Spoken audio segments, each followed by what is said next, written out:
important. But I didn't feel like there was a lot. I don't know. I could be wrong. We will see. Look at the episode pot over. I would have written notes, but I usually don't follow my notes, so this is one of those things where I don't bother. I took some notes.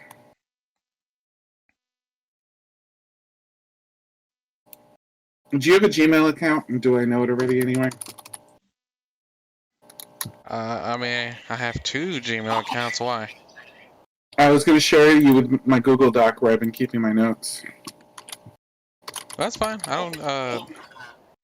Okay. I mean, I don't need to like. I mean, I like your thoughts to be your thoughts, and my thoughts not being bounced off of your thoughts. If that makes sense. Okay.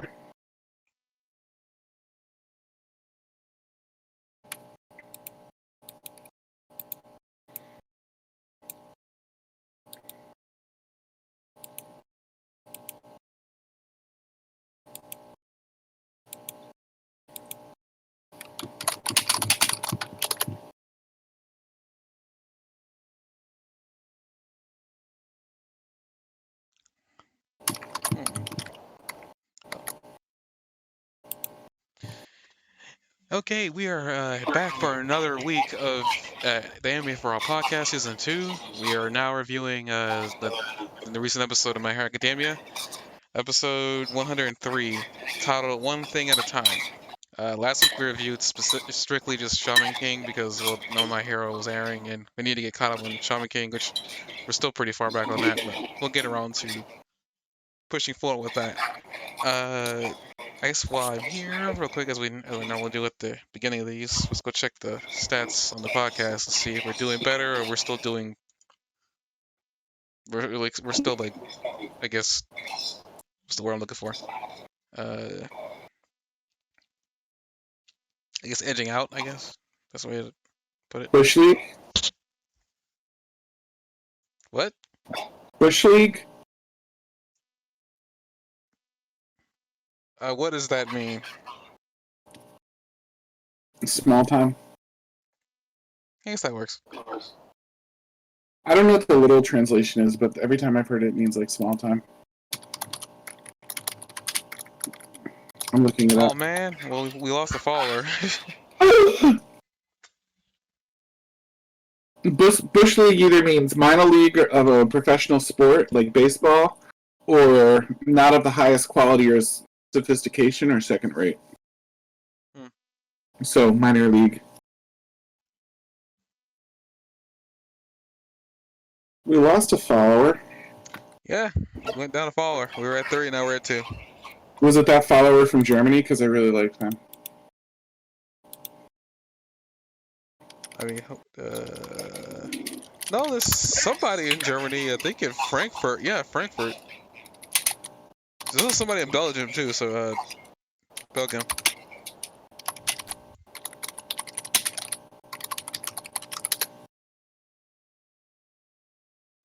Huh. Belgium? Belgium, or whatever it is. Belgium? Oh, there's somebody in Los Angeles. Oh, near Los Angeles. Ontario? What?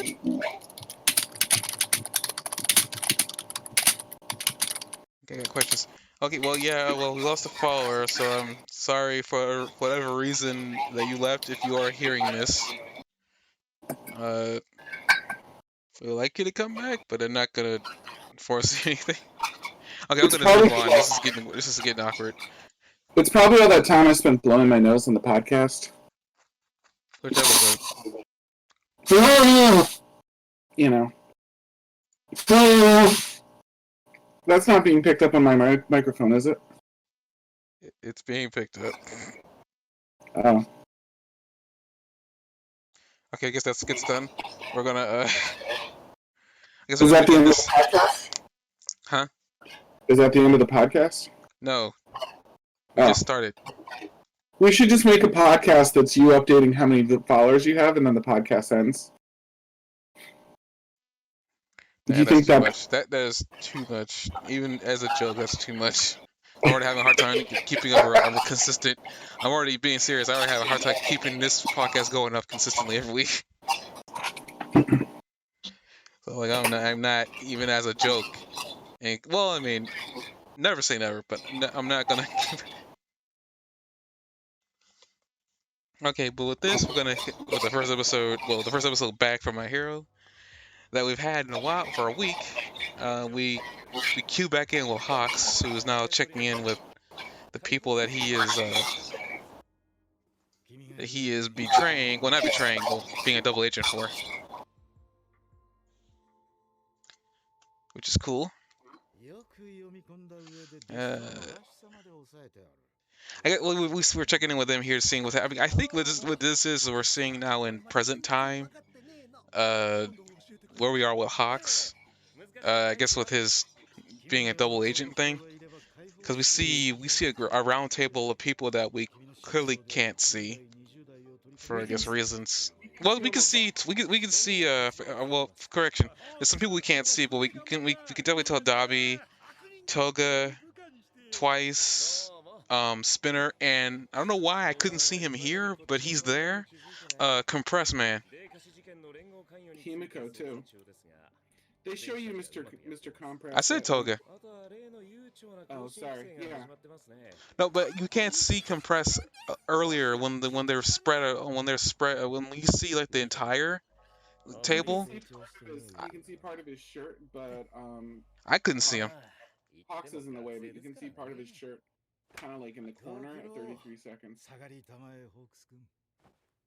Well, I couldn't see him. I mean, I know he's there, but I couldn't see him. I probably wasn't looking all that hard. I didn't even know he was there until my second watch. I literally didn't know he was there. Um, they're talking about like, I was hmm? hoping he would say something, or I think he says like one thing, but like it's just so minor. I didn't realize he was there, and he's one of my favorite enemies until the second watch either. He probably isn't. He probably doesn't say anything. 'Cause I don't think he does. I think it's mostly Twice that's saying something. Then again, there is that deeper voice that I thought was Twice later on that could have been him. I thought it was Twice his other personality speaking, but maybe it could have been him. It could have been Twice, but I think there was one scene where they focused on him. Let me check because it was around 114 that they had him there in like highlight. But you can see them all to some extent. You know, there's two guys with a tie. You know, there's the leader guy, who might be. What is his name? Begins with a D. I feel like that is Twice. No, that's not Twice. He's got a striped shirt on. And a No, I'm talking pointy about the voice. Oh, yeah, I know. I'm not talking about the voice right now. I'm saying that you can see almost everybody. So at 116, you can see him. And I think you're right. I don't think he says anything. But it's a bummer because I want to get an update on how he's doing. He seems to be doing fine. I mean, he wouldn't be here part of this operation if he wasn't. That's the other thing. I highly doubt that Tomura would let him do anything if he wasn't okay with it, considering he is like the old man of the group anyway. It's surprising because he doesn't look all that old when he takes his mask off. But whatever. That must be in his 40s or something like that. Mm-hmm. It's pretty cool though. Like it's interesting to see so many of them because they don't seem.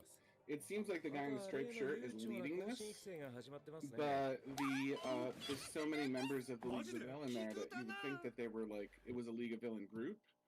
But I don't know why one of the main people. Well, I mean, I do know why one of the main people because they're all kind of lower. None of them are like great leaders really, so I can see that. But I don't know why they're picking like this random seeming guy to be their leader. I think what it is just that this is a group of people. I mean, they've already mentioned Destro's name a second time, and I'm starting to think that maybe Destro is just the name of something that they're throwing about because they don't like they want to keep suspicion off of them anyway. That's what I believe this is really is that they're trying to keep this. The pointy nose striped shirt guy is probably Destro though because he's in the closing credits too. But I don't think his because he wouldn't be referring to himself in the third person. He's not really referring to him in the first person. When he's talking to Hawks, he says, "You're the one of the few that really gets it," and he seems proud of that, like in kind of a baneful way. Like maybe he wrote the thing and he's excited that the guy's promoting it because it did sort of like endear Hawks to the guy. So it'd be a good strategy for Hawks if he's trying to get into their circle of trust if he did something that kind of sucked up. But also the way that he's so happy that Hawks is one of the few that gets it, like, and he's like making such a big deal out of that.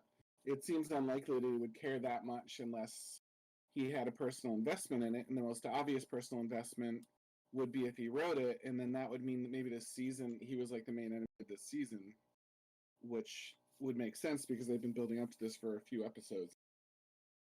I don't think he's Destro because he uses the word Destro. He doesn't say my agenda.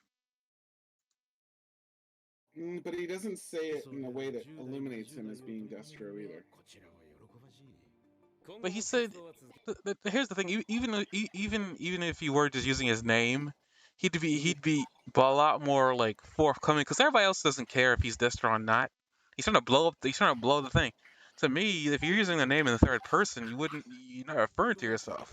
Thinking there are people who do speak in the third person, but it doesn't seem he's the type of guy that speaks in the third person. Mm-hmm.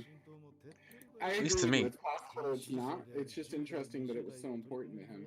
This book. Maybe he's in bed with Destro. I don't know. I still don't think Destro's a real person. If at this point, it could just be some name that they're throwing about as a part of our liberation because this is what this is. It could be, but it's a book, so somebody wrote it. He could have probably written it, but I mean, maybe his pen name is Destro. I don't know.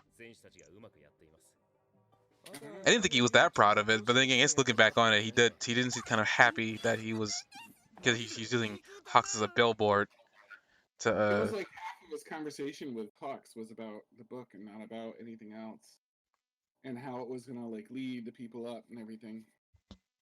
So. I mean, whatever's in that book, he's definitely happy about it because it sounds like it's gonna really stir up an uprising. But I guess with that, we'll still. It's extremely important seeming because I don't know. We've just seen an awful lot of that book now. It's been central like to the secret code, but it's also been. Well, I mean, we can't read it. It's in Japanese. I mean, I wish they would translate it, but nope, they're not gonna do that. Well, no. And it takes too long to learn to read kanji or whatever is in that book. Because I don't know if it could be a specific type of Japanese handwriting that there's so much of it that it's ridiculous. I'm glad that they had Endeavor pick out words that they translated because I was looking around trying to figure out like, are they going to translate this? Sometimes in anime they have an entire wall of text that you can pause to read, and I was waiting to see if they were going to do that, but apparently they didn't want to do that, which upsets me greatly because I want to see what's in this book. Yeah. But I guess moving on, while we're still in the room with everybody, we've already kind of glossed over Compressed Man. Toga and twice, Dabi brings up a picture that he's seen on the internet because someone took a picture of Hawks swooping in and saving the day. Dabi is saying that they don't look that impressive. Because later we see Hawks saying that he's glad that Dabi doesn't seem to be concerned with them. But I don't know if I was watching somebody else's reaction to this, and they brought up an interesting point that Dabi could just be playing Hawks. Mm-hmm. So maybe he doesn't. Maybe he does see that they're. Because I mean, if the theory is that Dabi is the missing Todoroki kid, he could just be playing it up so he can like get some alone time with Shota for whatever reason or whatever his main goal is. Because those two have not met. Huh? You're saying the main goal of Hawks? No, the main goal of Dabi. Ah, I got you. Okay. The main goal of Dabi might be, I don't know. He seems to have his goals seems to be centered around, for whatever reason, at least before now, a lot of his interactions have been with Endeavor, and I think he's only the fake Dabi is the only person that's actually met up with Todoroki, with Shoto. The fake Dabi is the only one who's actually met up with him. So like, there's been absolutely. It's actually kind of funny that in every instance that Dabi should have been at least face to face with Shoto, he's never been face to face with him. in every instance, the situation where he could have been face to face with him. He's never interacted with him. And it's like it's almost purposeful at this point that they're not having him interact with him. And then the picture, he's just like, it feels like to me, he's like, he could be looking at everybody in that picture, but he also could be looking at Shoto down there. Who knows? But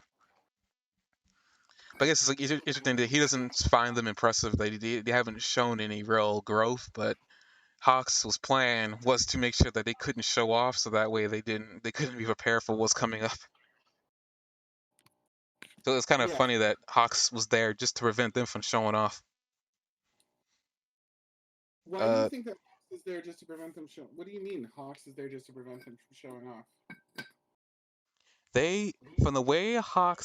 From the way Hawks talked about how he was glad that they're underestimating him, it sounds like he's also putting a gambit on these three, or at least the young heroes. But it seems like he's putting more of a gambit on Todoroki, Shoto, Deku, and Bakugo, because he was there preventing them from being able to save that guy.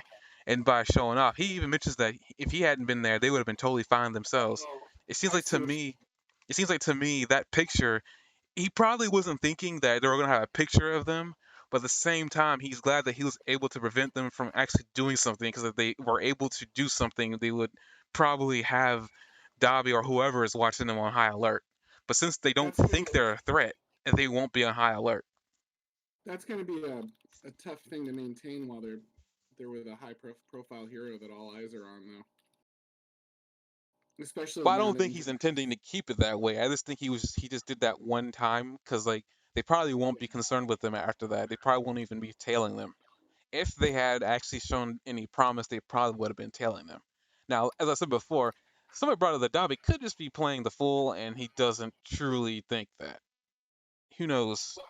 I mean, Himiko's definitely keeping an eye on him when she can. Well, she's keeping an eye on Deku, and she's not keeping an eye on the upper half. Moving on. Yeah, I get what you mean, but I don't know. I think so. Here's the thing: when they see the picture of him there, their answer is when they see him, they don't say, "Isn't that interesting?" or something like that. They say, "What a coincidence," which means that sounds like they have more significance attached to Midoriya specifically, who we know was one of the targeted heroes from their raid of the training camp. So it made me wonder why they said what a coincidence, like why that was their words of choice for that.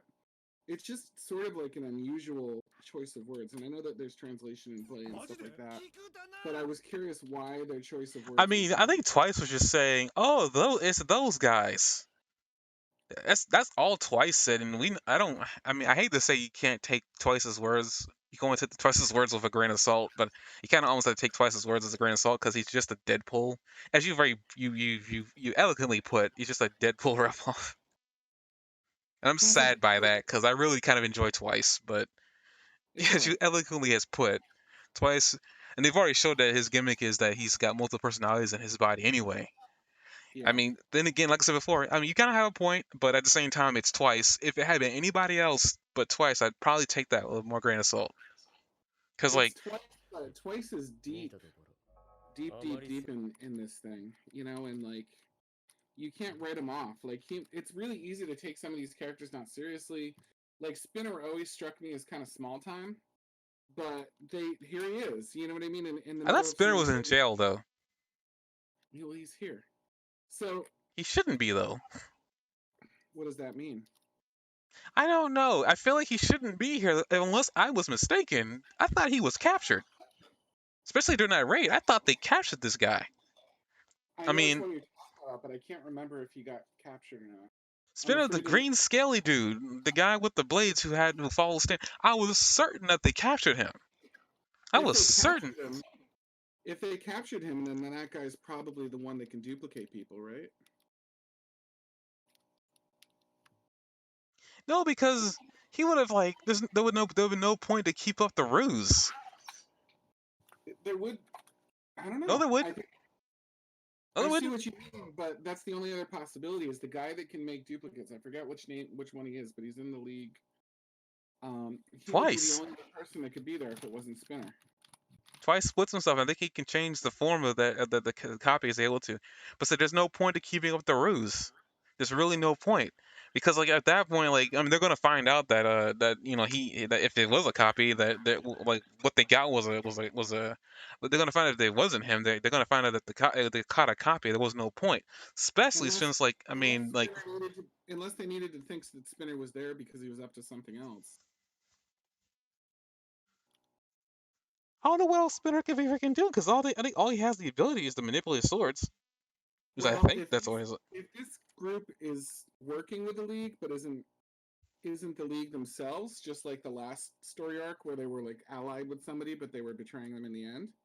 If their goal here is to take down this organization or take over this organization, then Spinner could be elsewhere in the building doing something that he shouldn't be doing while they think he's there. But that still doesn't make sense because Spinner would be in jail.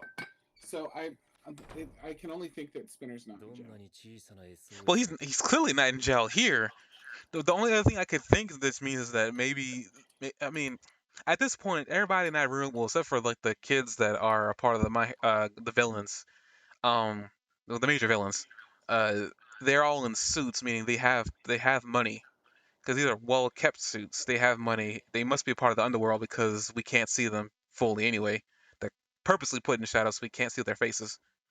I will say that I just looked in the My Hero Academia wiki, and I don't want to know anything about him, but I checked the word arrested, and it doesn't. It appears once, and it's not referencing him. So the wiki doesn't say straight out that he's arrested. Without reading it to like I was certain they captured him. I don't. I mean, I know they captured the Chief dude, but I'm pretty sure they captured him too. It doesn't say that he's arrested. It says status alive. It doesn't say status arrested, and I know that they say status arrested when they've been arrested. I mean, like, I know because he was there, and I'm pretty sure they. Okay, let me just look this up. This is gonna bug me until I figure the heck what's going on here. Because I was certain. No, I could. I mean, if I'm wrong, I'm wrong. That's the way that it comes down to it. But I was almost certain he was one of the. Because like I know they beat him up really badly. Muscular Mustard, and Mr. Compress were arrested, which is weird because Compress is there. And then The Compress can get out because he could just turn. He could just like shrink himself. They probably. Yeah, Magni was killed, and it We doesn't know even that. say. And well, I just saw a spoiler, so I'm going to stop looking, and I'm not going to tell you what the spoiler says.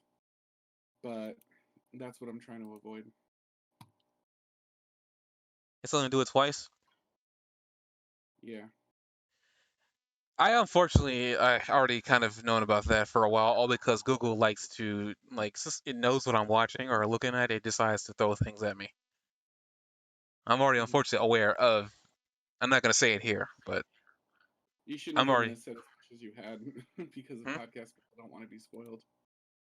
No, I didn't say. I mean, I didn't say what's happening. I already kind of know thanks to Google falling. Yeah. That's what I say. That's what I say. That's why I always complain about Google. Is like it knows what I'm doing and it just likes to throw things at me.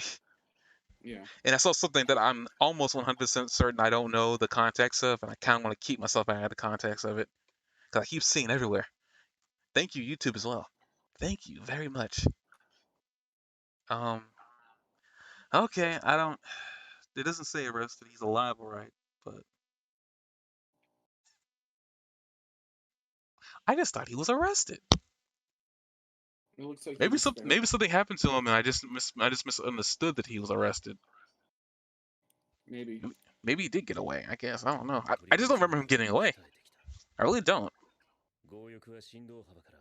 I guess coming off that topic. I guess we're still like with Hawks dealing with Hawks now. Hawks got released, quote unquote, from the meeting with those guys, and he's apparently found out an extra. We found out an extra ability with his fierce wings. Each feather apparently not only can he control them when he's not attached to them, he can also use to listen. He can also use it to to bug an area or a room to listen in to what's happening in there. I thought that was kind of cool. That kind of gave his quirk a little bit more of a stealth operation to it. Yeah, I thought that was awesome. But it sounds kind of weird that I wonder how many people know about this part of his ability. Because like that's that part of his ability would be completely useless if people knew what he could do with it. Makes you kind of wonder. I wonder if the villains know about this. But he finds out that apparently that well from Himiko that they're planning to set up a not a coup but a big riot and blow up a major city. Well, Tomura is gonna do it apparently, and I don't know how Tomura is planning to do that, but I'm guessing confirmation that that was Tomura at the very first episode of season 5. Wait, no, the very first episode of this arc starting.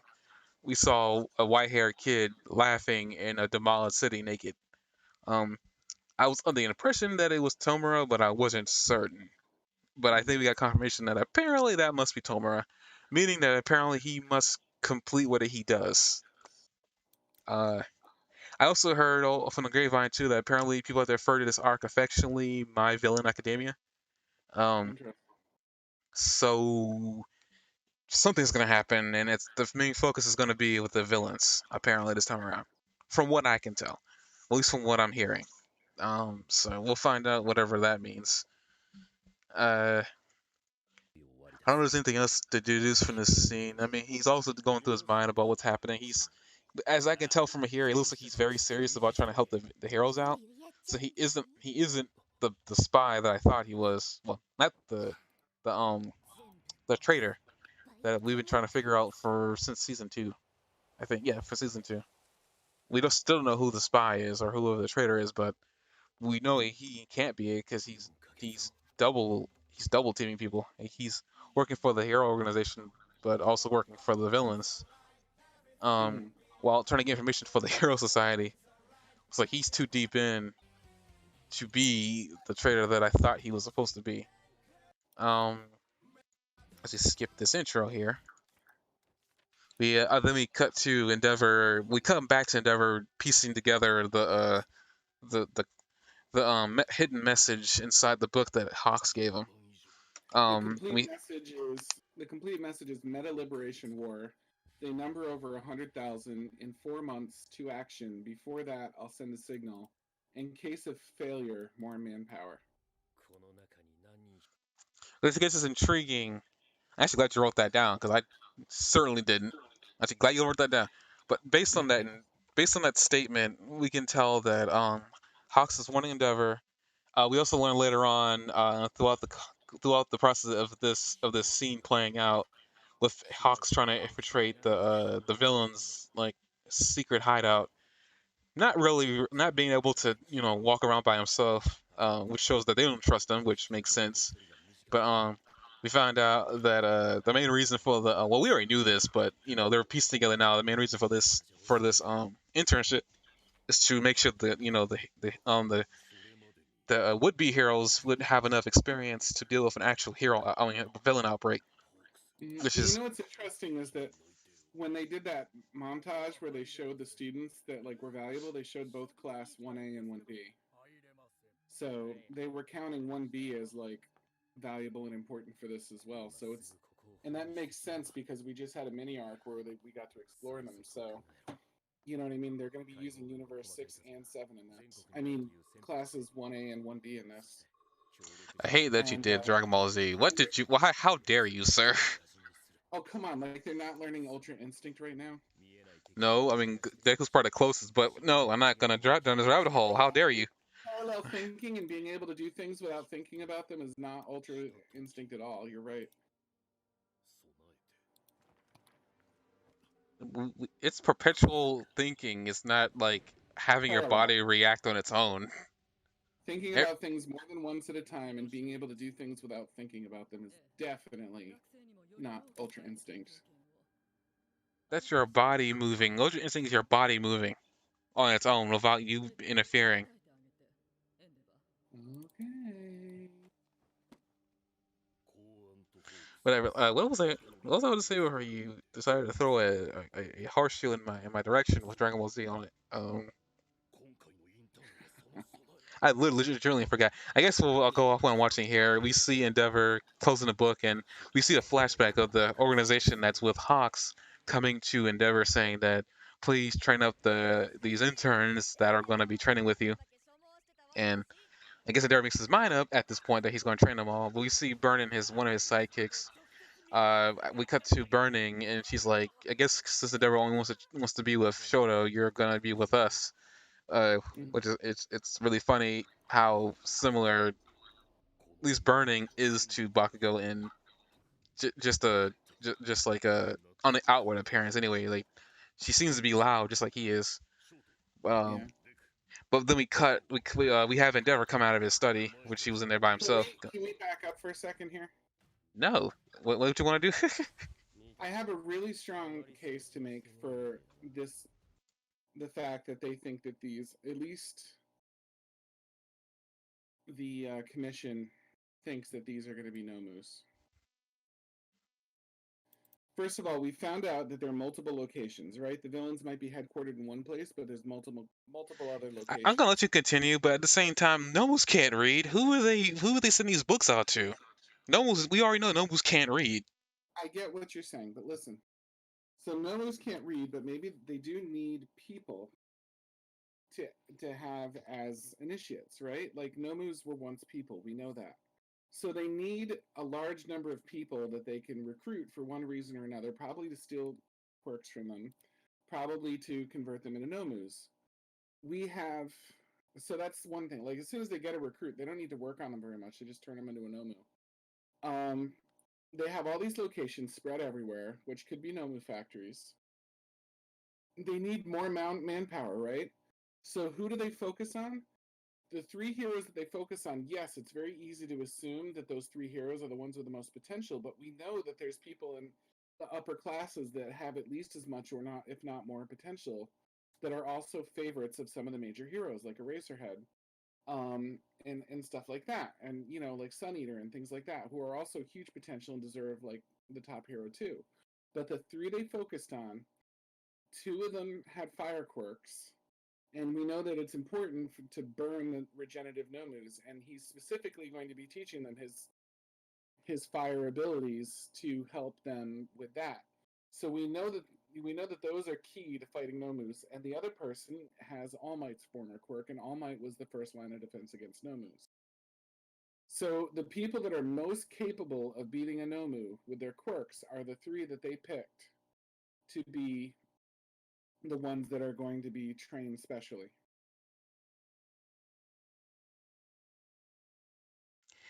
I mean, I don't know if no, this is not even on the Nomu thing. I'm just like, I don't know. I mean, I took it as they're specifically like talking to Endeavor about the people he's going to train. There's no way that the lady would have known. Then again, I could be wrong, but there's no way that lady could have known that Shoto.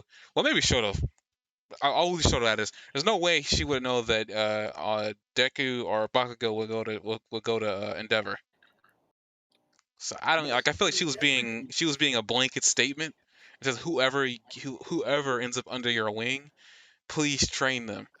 It also seemed like to me she was begging Endeavor to take somebody on in an internship because maybe Endeavor wasn't intending to at all. But then again, who knows? I mean, he was trying to get Todoroki to he was trying to get his son to take his invitation, and he finally got it to. But I know it seems like a coincidence, but it also seems very convenient.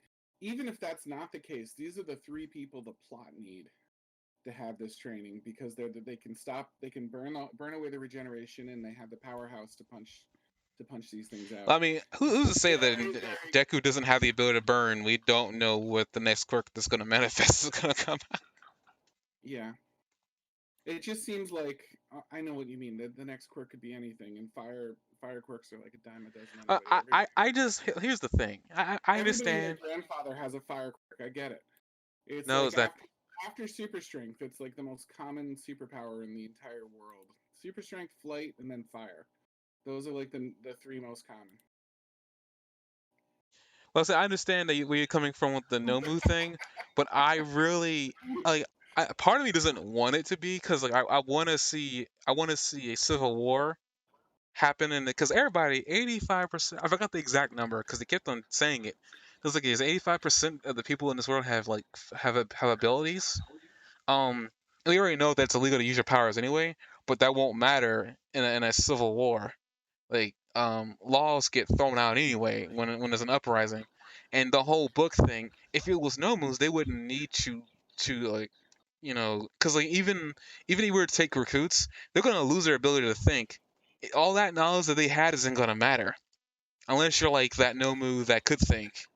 But who knows how Did, many of them they got? Because it seemed like that did with they that need them one to there was a flaw with him because he just wanted to fight people who were strong. He didn't care about anything else. There was a flaw with that guy. But it's like did they there's no really way to control a Nomu to get it to do. I mean, unless I don't even know what the deal is with sending in a Nomu with somebody. But like I feel like there's no point to sending out a message in a book to have an uprising if all you're going to do is throw a bunch of brain dead, super strong zombies out there. Well, maybe they don't all have to be zombies, but I'm sure that the powerhouse of this, the way that they're going to take out the heroes, is not going to be to have a league that's hundreds of thousands strong, like they said. It's going to be a league that has some good grunt to it that can just take out a bunch of heroes. And we've seen that Nomus are pretty rough. Like they took out the number 3 hero, was it? Best Genist? Um, or did Best Genist lose to somebody else? Well, anyway, it was a good Best brawl. Genius lost to One for All. He stabbed him. It was a good brawl, and they did mention that Endeavor was like critical to winning that fight. So if there's more than Endeavor can burn, which would eventually happen because all quirks have limits. We haven't seen Endeavor's limits, but we know there's a limit. We've seen Then close to his limit. we've seen close to his limit. We've seen him go all out, but we've never seen like what happens to him when his quirk starts running out. I mean, he already. I mean, I hate to be that devil's advocate here, but I think he stated, and it's one of the reasons why it forced him to be a bad father. um, is that he overheats. Shut it, Jacques. He overheats. He can't maintain his temperature. His blood boils. Essentially he becomes really tired. He's actually stated this. It's one of the reasons why he did what he did because he didn't have a way to manage. I mean, we can make an argument all day long that there's ways that he could have managed to maintain his body temperature. He just didn't. He just didn't want to. But like, he couldn't. He couldn't maintain his body temperature because it get too hot. It's one of the reasons why Todoroki manages the hot and cold of his body with the other half of his ability, so that way he doesn't overheat or get too cold. But he stated what his limit is. We haven't seen that in action, but he has stated it.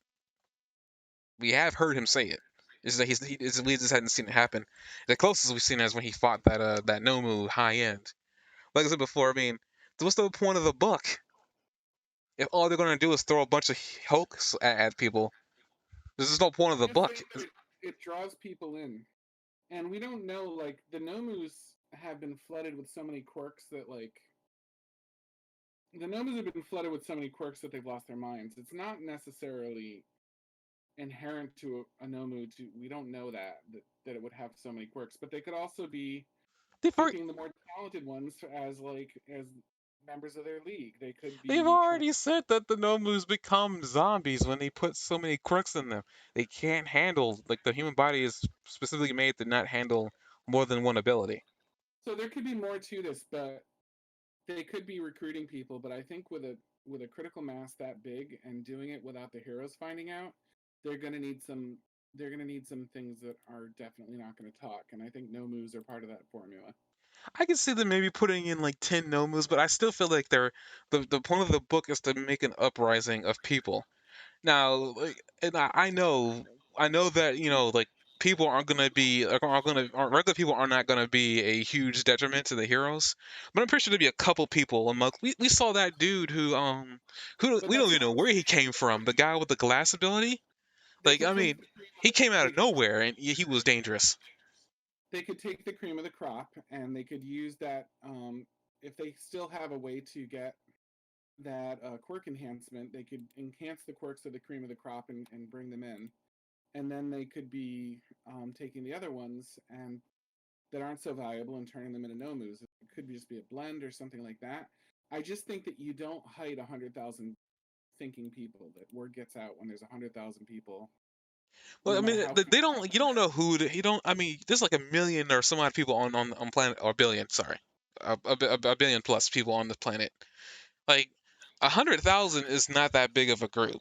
Like you could probably pull that from like a country, probably the size of Tokyo or wherever, like wherever in Asia, My Hero takes place. But this is also a world with quirks, and surely somebody like the detective guy or something like that is going to have a quirk that helps them figure out or just accidentally find out that something's up. So it's really hard to think that in a world where random people have random superpowers, that like that's also not an issue. Hawks is working with an organization that sent him into the thing. They are aware.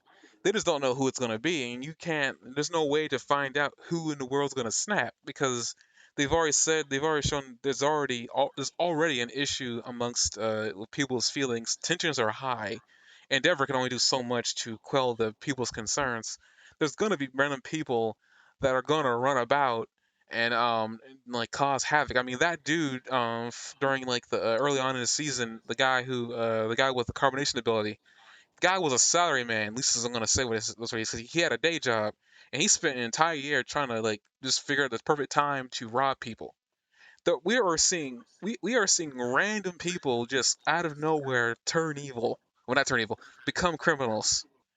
Like that's why I'm very more on the side of like it's got to be an uprising of people. Now they don't have to be all that dangerous, but if you throw enough people on a group of heroes, there's gonna be enough to slow them down. Now, if you want to do some actual damage, yeah, send in a couple of Nomus because they're that's what they're there for. They're meant to do a lot of damage. That's all they're Is meant that to do. is that But why All Might was such a target, because he was borderline like a religious figure, and they didn't want that like counter example like out there like being something these people could hold on to. I mean, they made the Nomu specifically to tackle All Might. Well, he's not needed anymore. They're not It was needed it anymore was because easy to All believe Might's it was dead. it was easy to believe that it was a combination of a personal threat. I mean, a personal vendetta, and also the fact that he was just a big threat because he was the biggest superhero. But if he again and again in this series they emphasize what a symbol he is.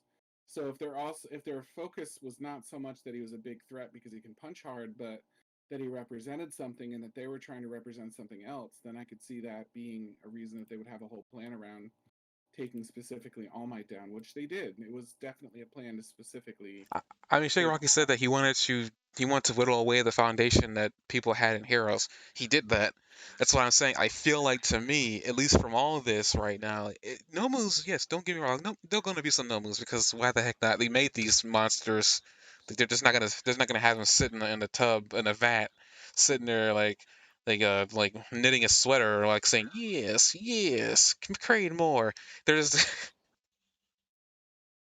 You think you're so funny right now. I know I'm funny. That no, but like I'm sitting there like I find it difficult. Like if the book, this is my hang up. If the book wasn't a part of this, sure, no moves. Give me no moves all day, but you can't persuade a bunch of mindless drones to do anything. You just can't, and that's what no moves are, mindless drones. You're not gonna. I mean, unless they found a way to input data into their mush brains, which I don't think is possible, considering that they lose themselves when they gain more than one quirk. Like Yeah. there's to me the book seems to be the center point and they're trying to sow distrust amongst heroes because that was the whole plan since season one. They wanted to cut no All Might was the first pillar they needed to get rid of. The moment that he dropped, everybody started losing faith in the hero organization, and it's been happening season after season.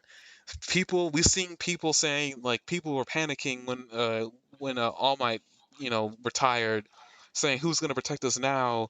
Like it took one kid who they call the Look Boy to say that who's a fan who this is the only fan of all Endeavor right now who says like he's trying to protect us.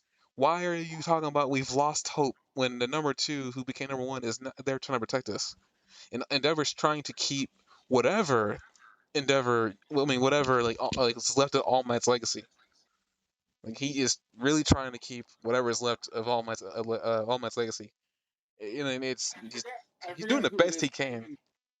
I forget who it is. It might have been Gran Torino that even went as far as to say, got like wonder if All Might had in the long run done a little more harm than good by putting so much stock in him as far as like being the hero that everybody can trust. Did he say I that? think it was I think it was Gran Torino, but definitely somebody said it. it might have been the mouse character or whatever, but like somebody said at one point, like they just sort of in passing was like, sometimes I wonder if that was really good in the long run for I know one anybody to. person that said it though. Me, the last several podcast episodes. It wasn't just you though; it was one of the characters in the show. I mean, I really didn't know. If anything, I was just trying to play devil's advocate. I didn't know this was actually physically stated in the show. This is Yeah. news to me. I didn't know. So, like, I mean, hey, if someone did, geez, I mean, that kind of puts more leverage on. I'm not even gonna give myself credit. It puts more credit towards the idea that All Might was good intentioned, and essentially, the only way to really put All Might when he was active, he was trying to be Jesus Christ. Um, the perfect person, like the person that's gonna save everybody, the one you put your faith in, the one that you believe in all the dang time. The only difference between him and Jesus, though, is that Jesus still died, but you know, All Might wasn't intending, from what I can tell, at least from what the way he was speaking and the way he was pushing himself, he wasn't intending to retire no time soon. And unfortunately, he was forced to retire early, because of the damage that was done to him prior, thanks to All for One and his prior fight that we never saw. Um, so it's a bunch of things, like, he was trying to be the perfect hero, and like, as cool as it was to be the person that everybody can depend on, um, like, he kind of did some damage. I mean, because like the idea that he could be the one that could handle it all depends on him being the person there all the dang time, and he was able to hold it pretty well. I mean, when he was active. But what happens when he retires? And I don't think All Might thought that through, and he probably never thought that through, if I'm being honest. Because I mean, when he was a kid, he said he wanted to be the pillar that everybody can trust, and that's well intentioned. I'm not saying All Might was evil. I'm not saying that I think All Might didn't think 100% through what he was doing. Even having his predecessor Nana Shimura not even really bring it up to him either, considering that how he looked to her like a mother figure, or like somebody important in his life. Uh, People talk about her, he goes off the wall. So it's like, it's one of those things, like, he definitely held her in high respect. So I'm actually kind of curious. Like, I wonder if Nana ever brought up to him like how big of a goal this is, or like how foolish of an idea this could be in the future, if and when you retire. But Hmm. something tells me that All Might intended to retire, or at least he never intended to retire so early. Maybe he had a plan that he never got a chance to institute. Because I think he stated that, like, him looking for another successor was kind of sudden, like, which is why he took on the job at UA to find a student. So he hadn't been scouting up until the very beginning of the series, and it falling on Deku. But Jesus, we could spend a lot of time on that. But I if there's no moves involved in this, I can understand it. But I just don't know. The book seems like, unless there's a two-parter, and maybe this insurrection is going to be a bunch of no moves attacking the world, and then the Civil War is going to happen. Maybe that's the point of the book. I had no idea. Maybe the book isn't intended to be an immediate resolution, but a future consequence. Maybe that's what it is. Maybe you're right. Maybe they are trying to pull a bunch of nuance. But it's like, that book is still. I'm still fixated on that book. What's the point of having reading material? No one's gonna read it. Uh,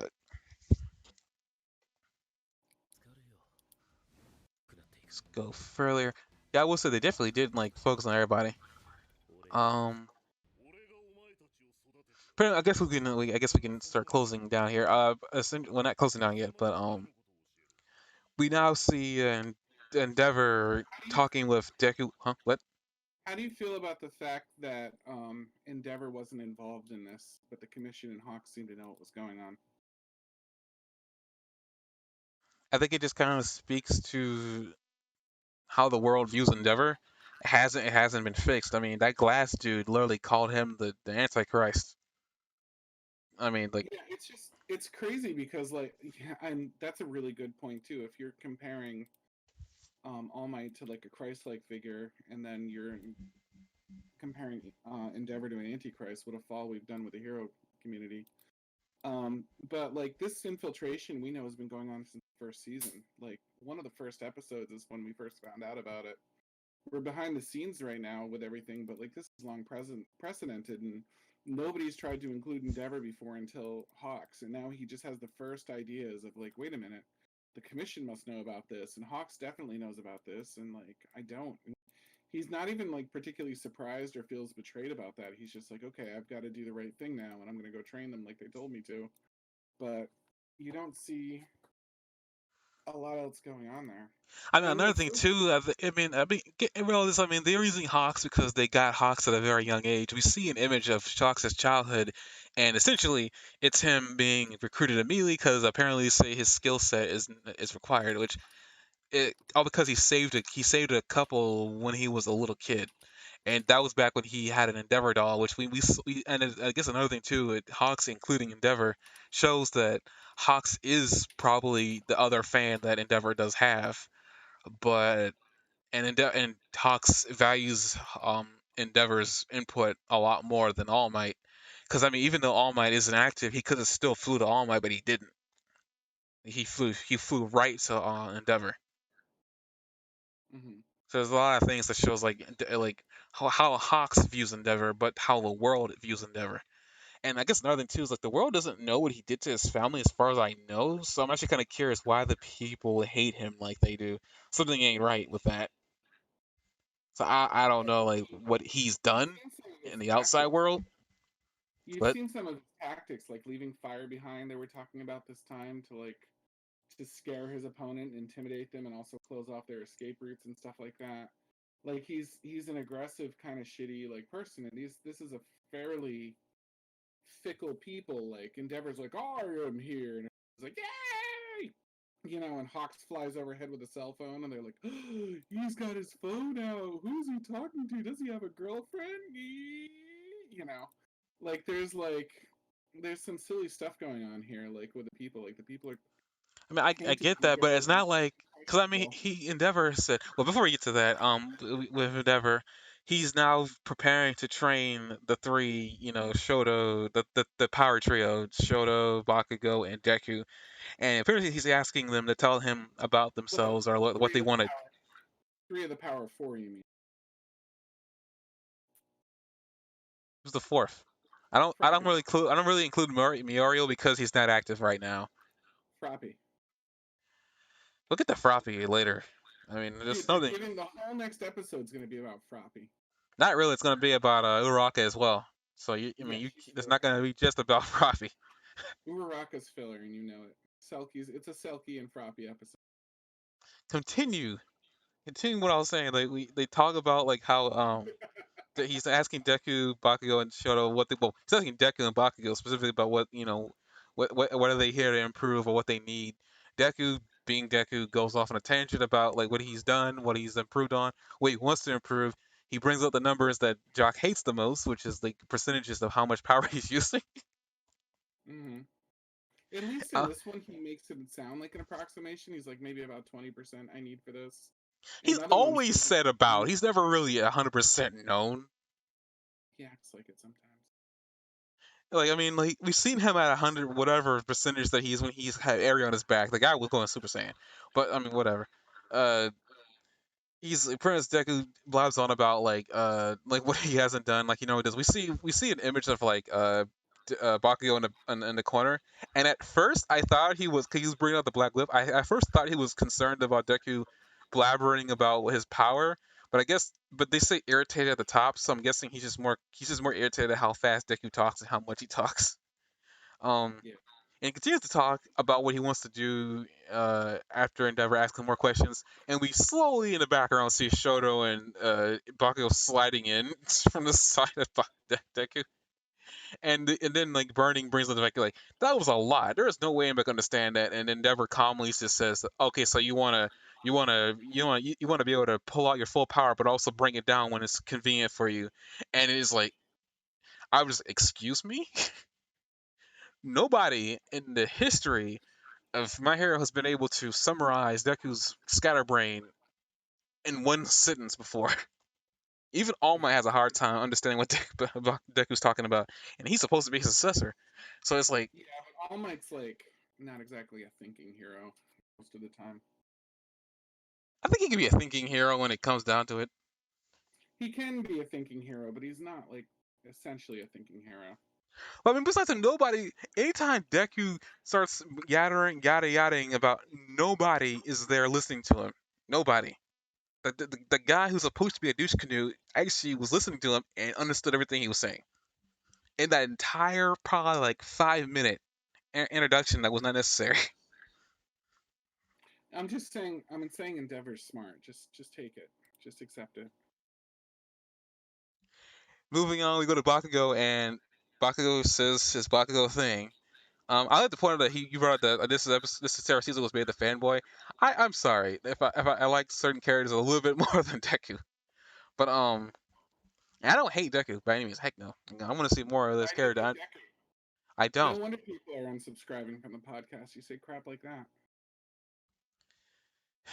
And Bakugo says that he wants to see what he can't do, which I guess makes sense in a very weird.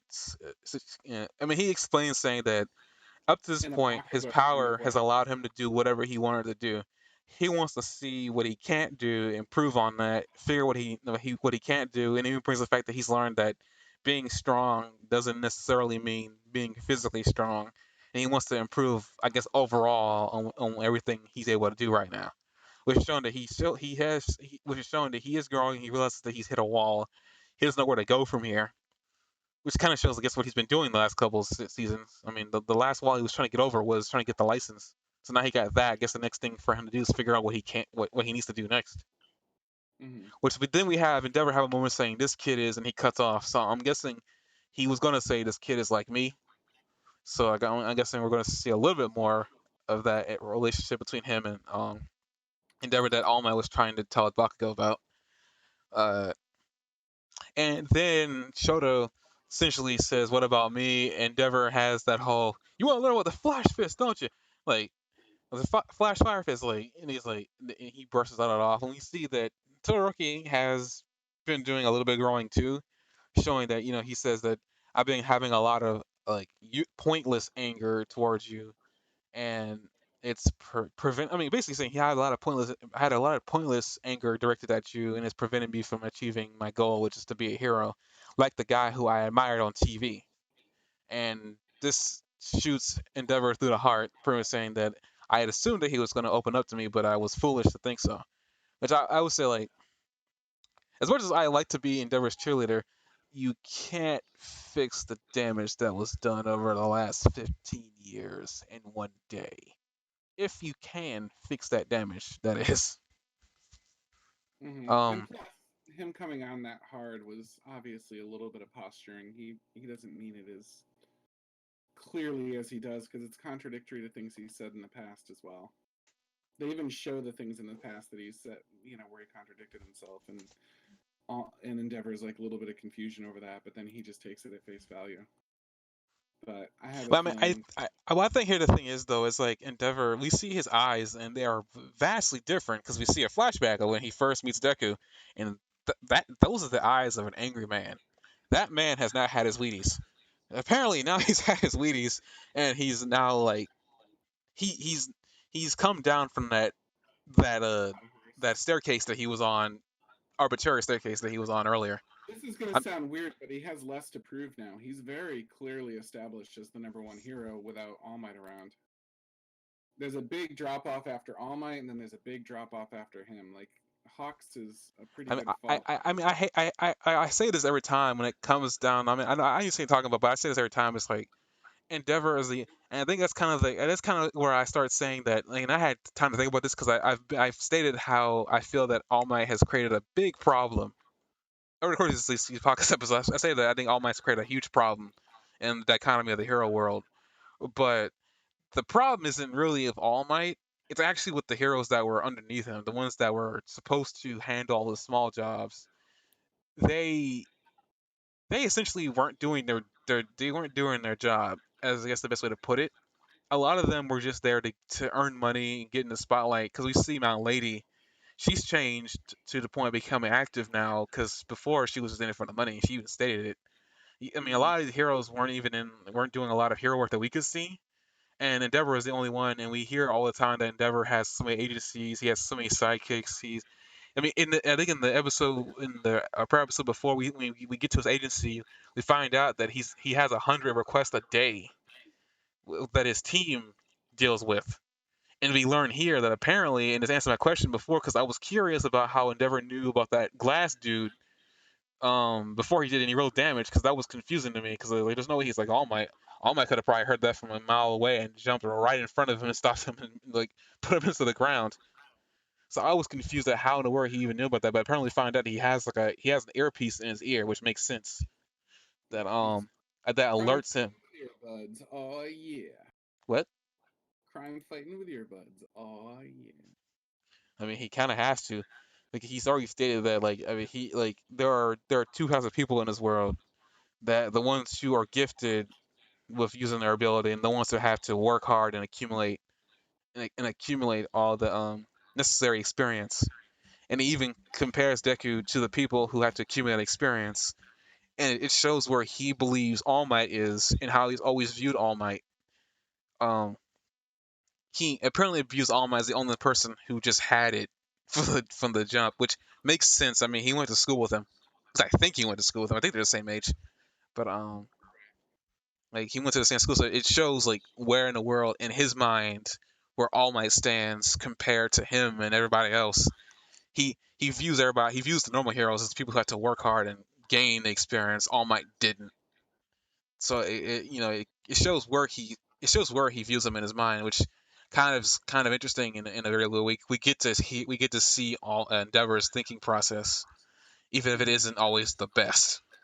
Um, We also see with All Might the All Might problem. Like we see the kind of the Batman trap, which is a lot of Batman's villains blame Batman for creating them, and this is probably more the other heroes than All Might, but just that question of like the superheroes, since some of them are grandstanding, since some of them kind of like try to like mooch for free things, some of them are in for it for the fame and the girls and stuff. You know what I mean? And like we see that with Grape, for example, as a silly version of that. But like as they continue to do this, like characters that maybe had potential for good or at least neutrality, like Stain's people, for example, like Spinner. Spinner doesn't strike me as like pure evil. Like Spinner's like working towards like a belief, but he doesn't strike me as someone that's like pure evil. Like I think in a different life, maybe he would have been a neutral character or a good character even. But the world of heroes wasn't something he could believe in. He just needed to believe in something most, I think, to have become a follower of it. And he didn't believe in the heroes. He believed in Stain's message. And he's part of the league, but he's never been a member of the league the way some of the others are. Like you see, Himiko, for example, seems to be in it because she just loves this kind of thing. You know what I mean? But and some of the other characters are in there because they need somewhere to belong. You know what I mean? Or they're a professional. They consider themselves a professional, like Mr. Compress. Twice, who the hell knows what Twice's motivations are at any given time, including him. But Spinner seems rational, and they make him look sort of like a Teenage Ninja Turtle, which makes me keep thinking of him as a hero. You know what I mean? Like as like the TMNT, like he's kind of like Raphael, a brawler, and you know what I mean. And some of that like kind of leads with his heart. And like I think in a different world, if the good guys had acted a little more like something Spinner had believed in, maybe he would have joined them instead. So it's interesting to think about that because you hear that conundrum with Batman all the time, where they're just like, I wouldn't even been a villain if it wasn't for you. Like Two-Face, for example. You know. well, I mean, some of them, yeah. I mean, Batman had a hand in it. It's actually still kind of debated to this day if Batman had a hand in Joker, because there's apparently some origin story where Batman accidentally sent a man who I forgot his name into a vat of laughing gas, and it turned him insane. But I think Spider-Man has the same problem. Some of his villains blame him too. Uh, Yeah. and it's really funny that so many heroes do cause problems trying to be good. And I guess it's one of those things where, like, I mean, if they ever delve into the problem the problem that the All Might pillar has caused by crumbling, maybe we'll finally maybe Stain will come back. It seemed Stain was such an interesting character that we've already stated how much we enjoyed Stain in the arc that he was in. He it made it interesting. We weren't just rooting for Deku and everybody. We were rooting for Stain too at some points throughout that entire thing. I will admit there was some times where I was hoping Stain was going to get away just because I kind of agreed with this view. Yeah. Was like, I mean, like Stain wasn't a bad guy either. He just like we saw his backstory. He went to the hero course, found that it wasn't what he thought it was, started protesting. Nobody would listen to him. Essentially, he went rogue and became an anti-hero, kind Mm-hmm. of. Because he isn't really even considered a villain, and he's actually considered, I think if I remember correctly on Wikipedia, they call him an antagonist. So he isn't really even considered a big bad, or he's just there causing problems. And then the guy that Midoriya went up against last General didn't Criminal. have. Yeah, General Criminal. Like he seemed like maybe he could have been a neutral or a good if things had fallen a little bit There differently was as an end well. scene with him though that they proved. I think they said. I think that they brought up that he could attempt to coup for all that he's done. I guess they made it seem like they were going to give him a second chance. So I mean, there are people that they've made in this world that, as I'm saying, like I mean, I'm not gonna blame all the way on what's happened to society because he's done what he wanted to do. I can't you cannot fault the man for he's done what he wanted to do. But I believe too like because of the other heroes and the way they're acting, and I guess I never thought about it too because we saw all the heroes before All Might retired. We saw what was happening in that world. We saw Yeah, that there were all brilliantly kinds of problems. brilliantly they've been building up to this the whole time. Rivalries between heroes, grandstanding, Mount Ladies crap, like they've been building up to this the whole series, and it's just now like coming out to us a little more obviously, but it's really smart the way they did it. So I don't know what's gonna be. I don't think they're gonna do it because I mean it's unless it's gonna be part of the major arc of the story in terms of I mean because Shigaraki kind of granted I don't that's the thing about it is like when we first got introduced to Shigaraki he came off as a spoiled brat who was just trying to do what he wanted to do and get away with it. But maybe he had some point because we do hear about Shigaraki's backstory and how One for All was there for him, and he's what he why he's willing to do anything for him because he was there. He was his All Might, and the weirdest way possibly, just but that he was his All Might. Um, So that's what I'm saying. Is like, I mean, I guess it's like, yeah, it's been a build up. We've seen, I mean, all the heroes. I mean, I think Kamui Woods is different, but we haven't seen that guy since like when he first appeared. I think. No, wait, correction. When he was there during the fight with All for One. We haven't seen him since. We haven't seen the ninja dude either. Uh, the guy who turned into paper, whatever. We haven't seen him. So I mean, I don't really know what they're about. I mean, it seems like they were there trying to do their job and keep up. We had people like Mount Lady who was just there for the fame and the fortune, and she stated this like, and she was not ashamed of it. Though recently she has changed and she's trying to help, which kind of shows the problem that they're having now. Like villains are no longer afraid because All Might was there to prevent them from doing anything. Yeah, they've been forced to step up and take this more seriously. But I say like, why weren't they doing that before? It seems kind of stupid to me. Like, that's why I'm saying like All Might kind of created a problem where no one had to depend on anybody else but him. So, Right. but And you had somebody like, huh? we still saw people get hurt and stuff. Just I mean, yeah, but I mean, it wasn't as bad. Like, I don't like. I mean, like during All Might's last fight, he definitely did destroy a big portion of Hoshu City. But that was only yeah, because he was fighting a guy who was on tier of a god in that universe. So I mean, in the weirdest of things, like the destruction of a city was probably the minimal amount of damage that was to be expected in a fight like that.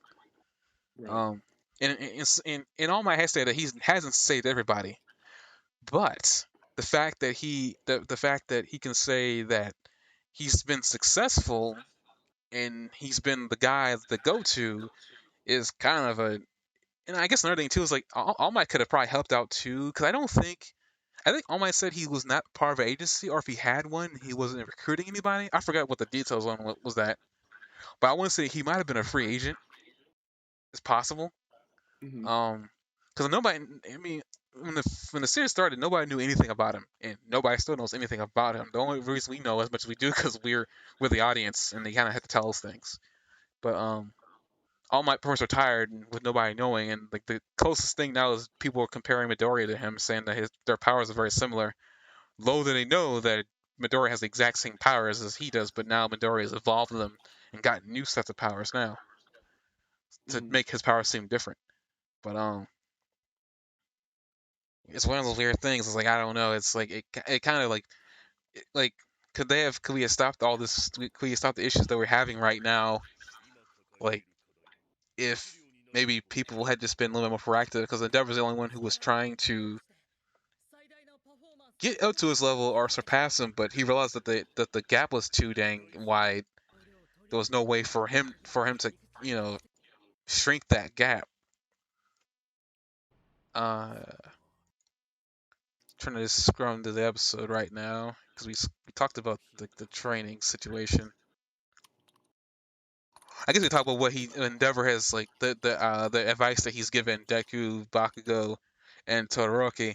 Pretty much he's telling Bakugo well, specifically Bakugo, because Bakugo was saying that because it's cold it takes him a while to warm up, but he brings up that, like, are you gonna really use that excuse when you're a pro hero and you couldn't get to the scene fast enough? Essentially, he brought up the fact that, like, this isn't a class, this isn't school, this is real life, and like someone could die, and shows that he's up to the task by stopping a bus head on, which was, I guess, I mean, like a better term, really cool looking, because I didn't expect that next scene to be him stopping a bus. Oh yeah. So it's like, like as the Jock has said, we've seen that Endeavor's up to the task. He's more than ready for this. He may not be All Might, but he's definitely somebody else. And that was kind of like what All Might was trying to tell Endeavor, is that you can't be me. You got to be somebody else. You got to be you. And he's taking that advice from All Might pretty well, to the point where he's really trying to, regardless of what people think of him, he's trying his best to keep the city safe. He's thought about everything pretty well, apparently. I guess the other thing is, I guess All Might would have been a little bit overkill. It's kind of like All Might was like Superman, but Superman didn't do everything by himself. He was really only ever called in for the big people. So I don't know how he would compare Superman to All Might.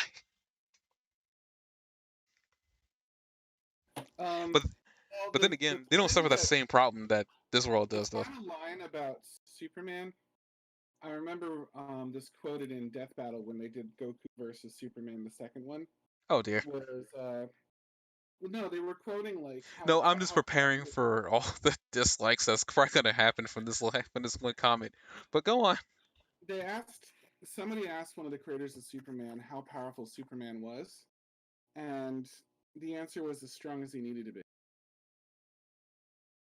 And that's how they answered, like, how his Superman's power seems to change kind of drastically between series and things like that, because they said his power is as strong as it needs to be. So in that way, he's like All Might. All Might was as strong as he needed to be. Like, all of a sudden, like, United States smash times 1,000,000. He just make up some. I thought the highest percent. And like he would just do things like that anytime he needed to, not anytime he wanted to, but he was as strong as he needed to be. And I think that's the case here, that like that's how he's Superman in this universe. Not can't fly or have heat vision or anything like that, but because he's a symbol, he's larger than everybody else around him in his power level, and he's as strong as he. It changes from episode to kind of like when they first meet him, like he's pretty weak. In episode 1, he's like, he can't take on the slime monster really until he gets inspiration from Deku. He's been in his power for a couple hours and he like can't hold it anymore. And then in his final fight, he's like way more powerful than we see him in episode 1, despite having given away his quirk. So I think that's what we're thinking of here, is that like he's as strong as he needs to be, and his power wasn't 100% consistent through every episode, but it was what they needed at the time. I guess I can go with it. I had a thought and I lost it now, and I really don't know where I was going with that. That happens to you a lot, I bet. Yeah, more often than you think. Something kind of burbles up in the pea soup that's your brain, and then if the bubble pops, then you've lost it. I guess what I want to say is, like, I guess the cap off the episode. he tells them that they need to be able to. The goal for them during this internship is to get to and capture a villain before he does, which is shown that it's very difficult. Because Endeavor seems to be always 100 like 5 steps ahead of them whenever it comes to um getting to a bad guy. So like Bakugo's got to learn how to he's got to be able to push out 100% of his explosion power at the very beginning when he's traveling, so he can be quick. Because Endeavor does say that he is very fast, but he's not fast enough. Is the best way to put it. You know, he in Bakugo he used the excuse that the lame excuse that he actually says back in the previous arc that it takes him a while to get warmed up, and it's like that's kind of a lame excuse for a hero who needs to be able to protect people, and he wants to be number one. So this is got to be something he's got to work on, is being able to be at 100% all the time. It's kind of the same thing with like Todoroki, but I will say, and this is a complaint that you had with Todoroki last arc, Jock, and Endeavor kind of quantifies it here by saying that you have the ability to manipulate your ice to a certain extent, use that for your fire. I didn't realize that apparently he must have had cryokinesis, which brings your argument back up that he should have been using his ice a little bit better than he was. Yeah. I wasn't aware that he had kinesis. I wasn't aware of that because it didn't seem like it anytime he used his ability. So I'm like, Mhm. so I will have to admit that I was wrong that he should have been manipulating his ice because he made an ice slide. I forgot all about that. I don't know why I forgot about that because that wasn't filler. That was canon. So I don't know why I forgot about that. So I was 100% not aware that he supposed to have kinesis and he probably has a very limited amount of kinesis, but he should be able to manipulate his ice. So Endeavor kind of brings up the point where he needs to be able to get better at that. He needs to be able to be precise with his abilities. So that's what he's got to work on. So we'll hopefully see a little bit more of that precision later on. Now that hopefully Torek has gotten past his stupid, well not stupid, but his issues, his like he can still hate his father. But he shouldn't let that hinder him. Like he shouldn't let that hinder him at all. And then Deku, he says pretty much, learn to use the air force without thinking. And I'm guessing, which is going to lead to him being able to use the Black Live because he does confirm that he uses Black Live like he uses Air Force. So if he's able to utilize Air Force without thinking, he'll be able to use Black Live without thinking. That's what I Yeah, got from that statement. to some extent, but I think he has two problems with Black Whip right now, and he has one with Air Force. So I think the idea was like, let's get you down with Air Force, and then we'll focus on the other one. Every single one of them had homework. Bakugo and Shoto were working on Flash Fire. Shoto's working on shaping fire like he does with his ice. Deku's working on improving Air Force, and then they're all working on parallel processing. But he mentioned that parallel processing is kind of something you learn in the process. And then their big overarching macro things that they're learning on is rescue, evacuation, and fighting. It's interesting that a hero like Endeavor put those in that order. You know what I mean? Rescue, evacuation, fight.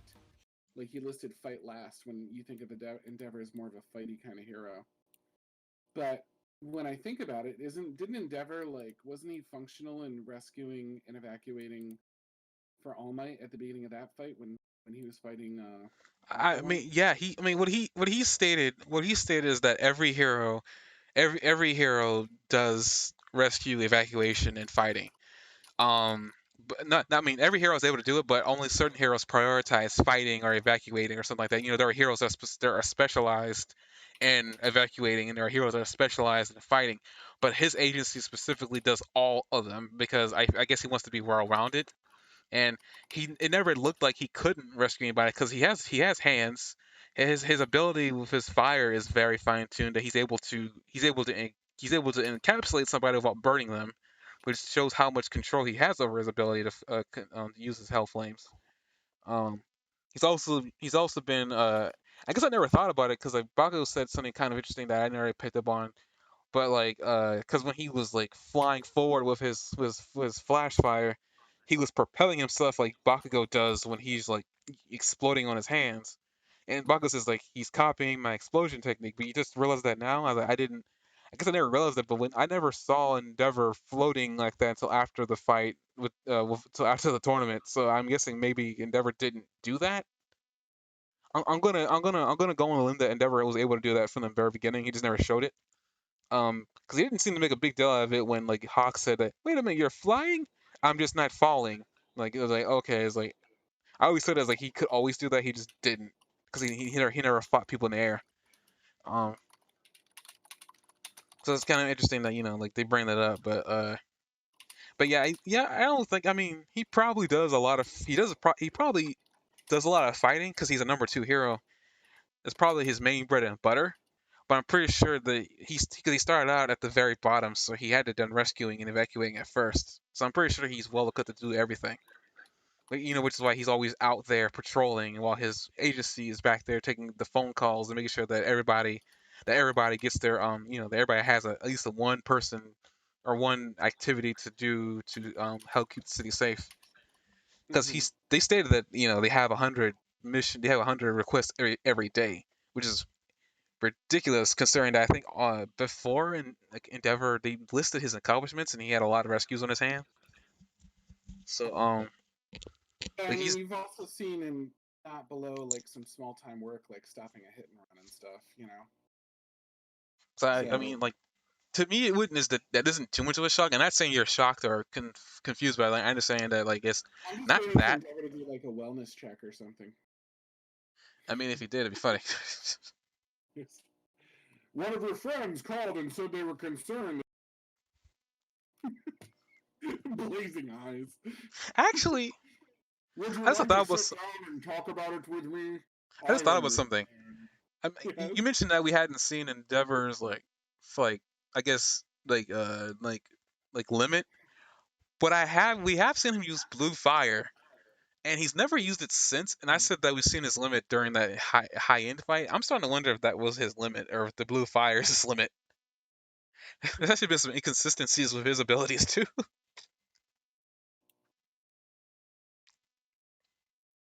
He did it one time, but I mean it's showing that he can do blue fire. They showed it once, and it was only I think it was during that one moment that he lit on fire. Which, by the way, I really feel they need to start. If they really want to use Nomus, they're gonna have to make these things fire retardant. I'm sorry, there's no way. Like, there was a problem, and it's so funny they have not addressed it either. None of the villains have ever addressed Endeavor being a problem. So maybe they got something up their hand that we don't know about yet, which means maybe there's a fire retardant Nomu coming up. If it is, he's in trouble. But I told you, like, the way the plot is built right now, they're building up to Nomus. Fire and All Might's power are the two most useful things against Nomus. So I really think they're building up to Nomus. Can you explain the book then? Can you explain the book? Can I explain it? We already tried to explain the book. I'm saying that it's useful to have a book. You attract. First of all, you turn the general public away from the hero group, which reduces their support in general. You bring in a large pool of people, which is a resource, and some of them can be used to steal their quirk and give it to a Nomu. Some of them can become Nomu. Some of them can be cherry picked to be full members. And you encourage more people, and you can also amplify their powers, as we've seen, like that guy that went rogue that day, and they had to take care of him in that crowd. And then you can also use it because they were experimenting with it then, and I'm sure they've made some progress, even though they were disrupted by Lemillion. And then on top of all those things, you just encourage more villains in general just to come out of the woodworks on their own, as you erode the way the glow that was created by All Might around heroes in general. And then that just causes problems for the Discord, gives the heroes more that they have to do instead of trying to find them and stop them, and it weakens them for when the actual full-on revolution happens. It's good for more than one reason, but I think one of the things that's going to come up right now is Nomus, because they need people that will just straight up listen. And as you've seen in the villain community, there's a lot of backstabbing, a lot of people going rogue, a lot of people with their own agendas, and people that will turn on you at the last minute. So they need some mindless troops, like a core that they can count on. And the only way to do that when it comes to villains seems to be when they're not able to think for themselves, or when they have fanatical like worship, and this is a way to create both of those. Because you had Stain, who had fanatical followers, and then you have Nomus that can only do what you tell them to.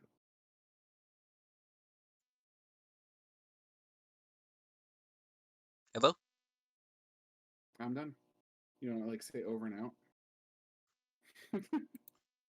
I was like, you stopped talking for a minute, and I was just confused. You stopped. It's like you stopped in the middle of a thought, but okay.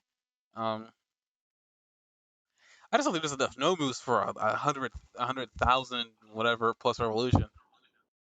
I know there's probably a lot of them. I was like it doesn't seem like anybody can just become a Nomu.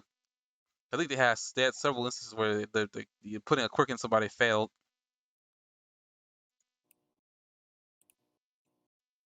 Yeah, I'm sure that they've had failures too, but in many cases the failures just mean a weaker Nomu and not like a complete disaster. But what do they really have to lose with a failure when large expendable resource on their hands created by the book?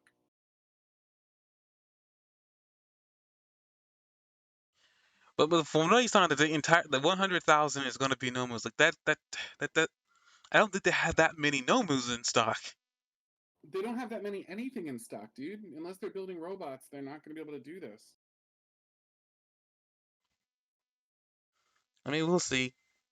I prefer humans. I prefer humans who have the ability to think versus like mindless, super strong zombies. But Yeah, you're not talking about villains. Villains are hardly like the place you go for a loyal army. Fanatics, maybe, not villains.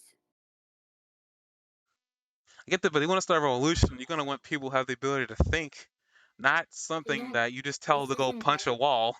That's This just the way isn't I'm a thinking about it. binary.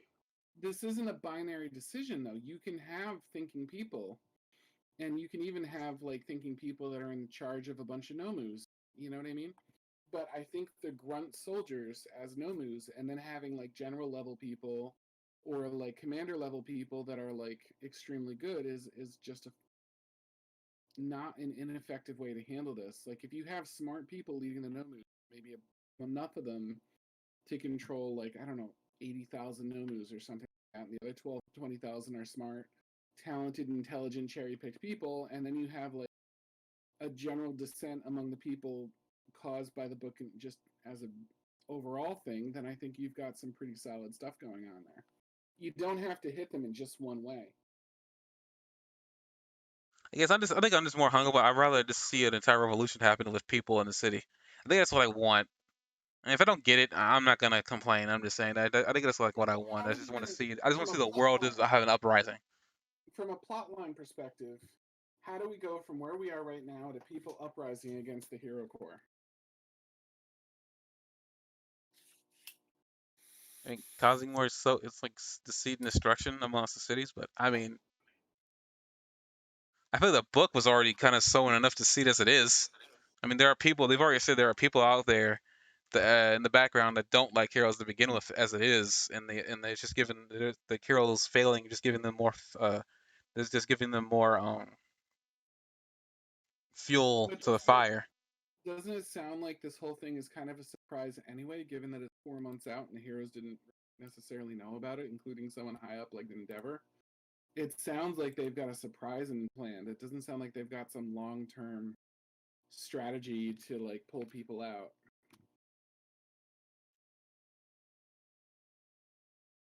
I guess I just like so if I think I just want an uprising of normal people. I think that's like what I want, but I'm pretty sure not gonna get it. Like Mm-hmm. that's like too much animation on their hands to have to animate every single person going over a going over a fence and banging on a wall. But I think it's like what I want to see. 'Cause I just think that'd be funny to see. But I don't know. Like I mean, whatever we get, we get. If it is a bunch of nomus like wreaking havoc on people and not everybody, and there's gonna be a lot of death and destruction. Okay, that's all the nobles were good for to begin with. Anyway, the only noble that shown any sort of thought was like the noble that they kept hidden and released just to fight Endeavor. Right. We saw how that turned out, so I don't even know. That noble, even though it was a success in doing what it needed to do, that noble was flawed because all it cared about was fighting. I don't know what they were trying to do with that Nomu, but I don't think, based on the way Dabi reacted, it was the intent for it to get killed by Endeavor. So, Right. so it's one of those things like that Nomu, even though it could think was a failure, but it's like why I'm so hung up on the whole idea of a Nomu thinking. But you could be right. Maybe they're gonna pair 3 Nomus up with maybe 2 people and let's send them out to do their dirty work. I just don't know if that would work, considering that, as again, Nomus are thoughtless zombies, and I don't know how they get ones to listen to you. It doesn't seem like you can just walk up to a Nomu and tell it to do something. So I don't know. They never explained. They never explained how even that first Nomu that All Might knocked into the sky. They never explained what happened to it because he said that it just didn't do anything after it Yeah, got far away. exactly. It went out of the range that where it was being controlled. So it sounds like there's some sort of proximity control going on, but I don't know who's in charge of that or how it works. Again, we don't know what's you're using and controlling. So at this point, there's some not obligatory. There's some invisible mechanism that we don't know about, and we've seen it used in season 1, and we haven't seen it used since. Well, actually, we haven't seen it used since season 2 when they tried to kidnap Bakugo. But even then, that Nomu that seemed to be being controlled stopped attacking and walked off. So I don't know what happened there. Mm-hmm. So I don't know. Like, from the way they talk about these Nomus, these things are dangerous, mindless zombies. I don't know how you control something that doesn't have a mind, unless they're using mindless in a ironic sense that it has a mind. It just doesn't have any control over its actions. I think that's where they were going with it. When it's not told to do anything, it just stops because it can only do things it's told to do. I guess the hypotheticals before we end this thing off, I did view the end sequence after the end trailer with we saw Hawks' childhood, and yes, this episode they're coming back and continuing a very early and old side plot with Froppy. Um, I have I have ironically and unironically expressed that I'm disappointed that they haven't done much with Asui since then. I'm happy that at least she's getting some chance to do something. And based on what it looks like, Uraka, her, and some other people are going to be involved in whatever's happening in the side plot here. Based on what it looks like, they're going to be called to help out with something. So it seems like they're not going to be too far off from helping Deku, Shoto, and Bakugo Right. again, like they did last time when they were fighting Chisaki.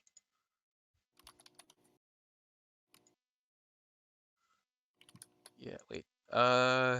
I'm looking There's forward to it. somebody there that I don't recognize, and she's behind Asui. Is it there? It's a she. Looks like a she. And this other girl behind the girl with Spin Girl.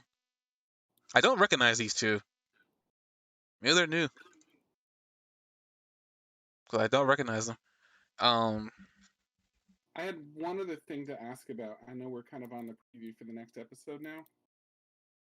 I was thinking about how the episodes of My Hero go, and this applies to other series sometimes too, but it seems like it especially applies to a series like My Hero Academia.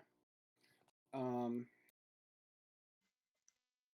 I would say that I categorize the episodes of My Hero in about 5 different piles, and then honorable mention would be Slice of Life.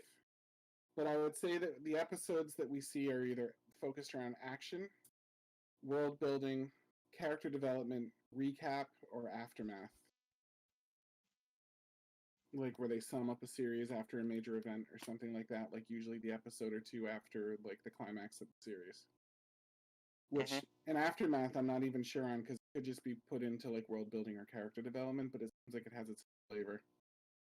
What do you think of that as like a categorization for most episodes? That's fine. Um, Because I would call this a world building episode. I think that everything that happened here, there was stuff, characters happened, but I think this was a lot of this was world building. They were setting up a future storyline.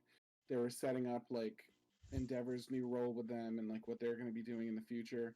This was a setup episode for things that were coming up, and it did a lot of world building, in my opinion. kind of telling you about what the future episodes were going to be about, more than like being an episode in and of itself. I agree with that. Hey, Chuck, I wanna as you were talking, because I just kind of stopped on Asui, which is ironic, but whatever. But in the image in the preview, oh, that's strange.